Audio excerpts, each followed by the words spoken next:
মানুষের জীবনে যখন অন্ধকার নেমে আসে, রোগ ব্যাধি, মামলা, জমিজমাট, জটিলতা, সংসারের অশান্তি, সব মিলিয়ে যখন মনে হয় আর কোনো পথ নেই, ঠিক সেইভাবেই ভরসার আলো হয়ে ওঠেন এই মহাশক্তি বাদকুল্লার করুণাময়ী মা মনসা। অবিশ্বাস্য হলেও সত্যি, যাদের ঘরে সন্তানের কান্না শোনা যায়নি বছরের পর বছর, মায়ের কৃপায় তাদের ঘরও আজ পূর্ণ হয়েছে।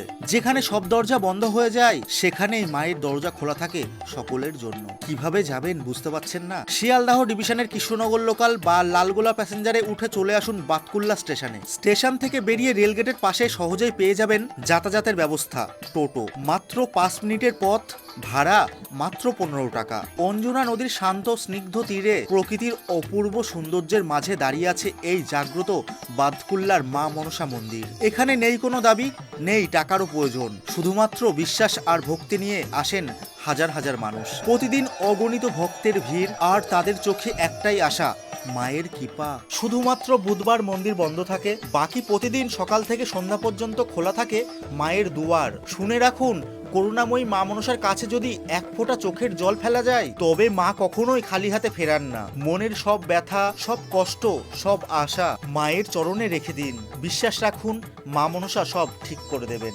জয় মা মনসা।